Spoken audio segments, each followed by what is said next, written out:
Assalamualaikum warahmatullahi wabarakatuh. Di sini kelompok 2 akan mempresentasikan hasil diskusi kelompok kami yang bertemakan tentang materi, yaitu identifikasi peluang usaha dan memilih jenis usaha. Yaitu kelompok 2 yang beranggotakan 1. Rismani Rusnaini NIM 203131029, yang kedua Mudrika Diaul Haq NIM 203131045, dan yang ketiga yaitu Rizna Aisyah Ramasari NIM 203131051. Berikut materi yang akan dibahas ada 5, yaitu 1. Tantangan dan kesempatan berwirausaha, yang kedua menilai peluang usaha baru, ketiga keunggulan kompetitif, keempat strategi menangkap peluang usaha, dan yang terakhir kegagalan menangkap peluang usaha. Materi yang ke-1 yaitu tantangan dan kesempatan berwirausaha. Dalam materi tantangan dan kesempatan berwirausaha ada tantangan, yaitu meliputi A. Persaingan bisnis yang menciptakan beragam jenis produk sehingga membuat produk lain kurang diminati. B. Ilmu pengetahuan dan teknologi informasi yang bisa diperoleh dengan cepat. Masyarakat menjadi tidak mudah terpengaruh terhadap iklan di media sosial.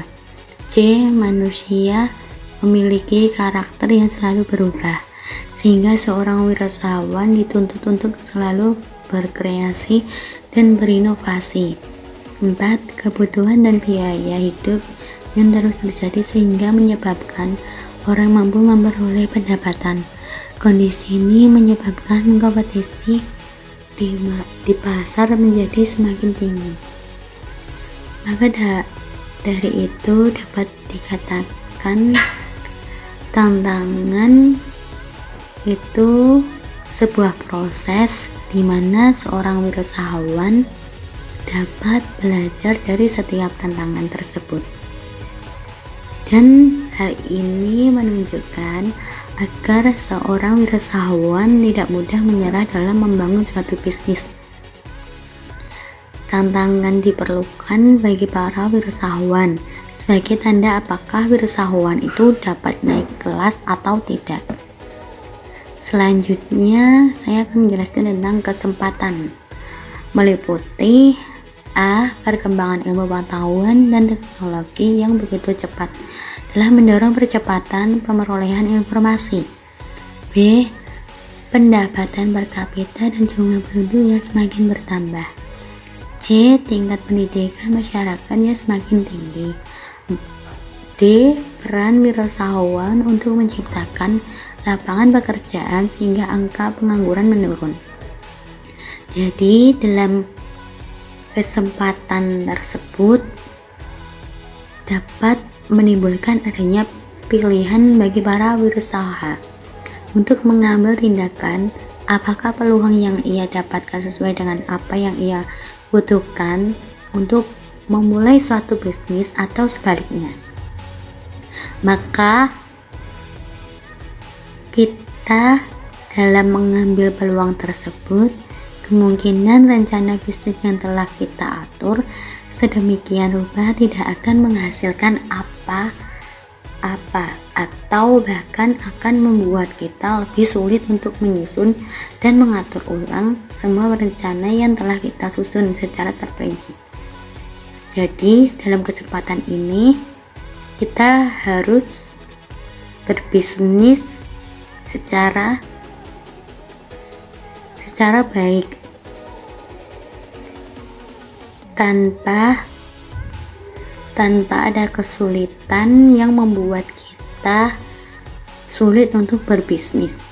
Maka dengan kejujuran dapat membuat hasil menjadi lebih baik. Yang kedua adalah menilai peluang usaha baru. Dalam menilai peluang usaha baru ada beberapa hal yang perlu diperhatikan. Yang pertama yaitu peluang dan persaingan. Untuk menilai kelangsungan sebuah peluang baru, perlu mengidentifikasi dan mendaftar semua produk kompetitor dalam ruang pasar produk atau jasa. Bandingkan peluang bisnis baru dengan setidaknya 3 produk kompetitor yang paling mirip dan mengisi kebutuhan pasar. Yang kedua adalah pasar dan peluang. Tahap berikutnya diperlukan analisis ukuran dan karakteristik pasar, seperti bagaimana cepat kompetitor baru memasuki pasar. Kumpulkan data pasar untuk setidaknya 3 tahun sehingga tren untuk seluruh industri dan pasar jelas secara keseluruhan. Atas dasar temuan-temuan tersebut harus dapat menentukan apakah ukuran dan karakteristik pasar mendukung produk atau jasa terbaru. Yang ketiga adalah tim penilaian. Siapkan setidaknya 1 orang dalam tim untuk melaksanakan kesempatan tersebut sehingga memiliki pengalaman dalam mengimplementasikan ide baru yang ada. Hal ini merupakan salah satu karakteristik yang berkorelasi dengan probabilitas keberhasilan usaha. Orang tersebut harus berkomitmen hingga ide baru tersebut dapat direalisasikan.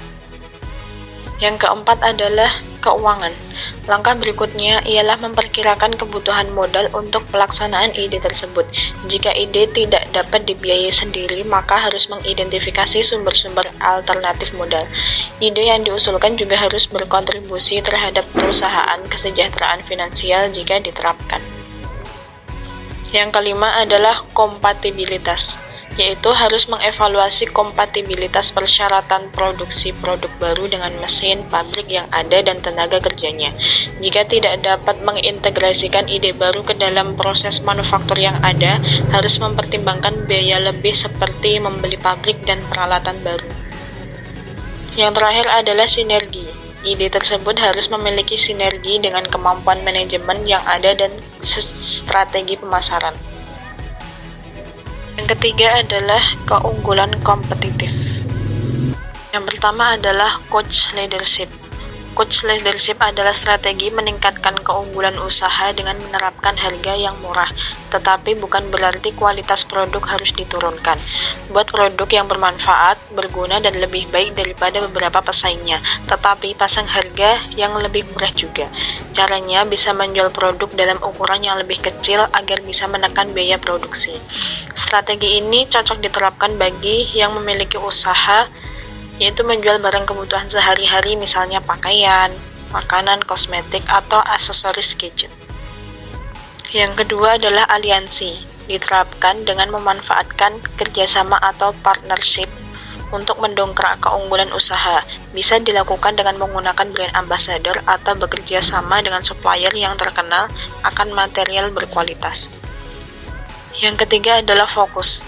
Mengarahkan usaha agar menyasar pasar yang lebih spesifik dan bisa fokus pada target pasar yang luas dengan sedikit pesaing. Lalu yang paling penting, peluang unik untuk membuat pasar berbeda juga harus punya peluang untung yang berkelanjutan. Contoh usaha yang punya keunggulan kompetitif dengan strategi fokus ini misalnya adalah usaha makanan. Yang keempat adalah diferensiasi. Diferensiasi umumnya diterapkan saat usaha yang berada di pasar yang punya banyak sekali pesaing. Biasanya saat hendak memulai jenis usaha populer yang sudah menjamur seperti membuka kedai kopi, kunci strategi diferensiasi adalah memberi karakteristik unik pada usaha agar terlihat lebih menonjol daripada pesaingnya. Caranya bisa dilakukan bermacam-macam, bisa dengan memberikan jenis pelayanan yang berbeda, mendesain interior yang dengan tema unik, atau bisa memberi promo khusus. Yang kelima adalah pertumbuhan. Keunggulan kompetitif adalah usaha yang juga bisa diterapkan dengan mengembangkan usaha. Strategi pertumbuhan ini dilakukan dengan memperluas daya jual produk. Awalnya hanya menjual di toko, kini dijual secara online melalui media sosial dan e-commerce. Yang keenam adalah inovasi. Ada 2 cara inovasi yang bisa dilakukan, yaitu dengan membuat produk baru yang belum ada sama sekali atau memodifikasi produk yang sudah ada sebelumnya. Misalnya konsep Propang yang menjual mie instan rebus dan dimodifikasi jadi kafe kekinian yang menjual mie instan dengan topping keju serta daging. Selanjutnya adalah strategi menangkap peluang usaha. Menurut Thomas W. Zimmerer DKK, dalam berbisnis dan berwirausaha memerlukan 9 langkah proses perencanaan strategis. Di antaranya, 1. Mengembangkan visi yang jelas dan menerjemahkannya menjadi pernyataan misi yang bermakna. Wirausahawan yang sukses dapat mengomunikasikan misinya kepada orang lain. 2. Menilai kekuatan dan kelemahan perusahaan. Kekuatan adalah faktor internal yang positif, sedangkan kelemahan merupakan faktor internal yang negatif. 3. Mengamati lingkungan sekitar untuk mengetahui peluang dan ancaman yang dihadapi perusahaan. Maksudnya adalah, seorang wirausahawan dapat mengamati lingkungan sekitar untuk mengetahui peluang dan ancaman yang dihadapi perusahaannya. 4. Mengidentifikasi faktor-faktor kesuksesan utama perusahaan, yaitu hubungan antara variabel yang dapat dikendalikan dengan faktor penting yang mempengaruhi kemampuan perusahaan untuk bersaing dalam pasar. 5. Menganalisis persaingan. Pengetahuan para wirausaha mengenai bisnis para pesaingnya harus sedalam pengetahuan mereka terhadap bisnis mereka sendiri. Paling tidak, seorang wirausaha dapat menganalisis persaingan terhadap wirausaha yang lain. 6. Menyusun sasaran dan tujuan perusahaan. Maksudnya adalah, sasaran merupakan atribut yang berusaha dicapai oleh perusahaan yang memiliki sifat umum dan berjangka panjang. Tujuan bersifat dapat diukur, dapat dicapai, masuk akal, tepat waktu, dan tertulis. 7.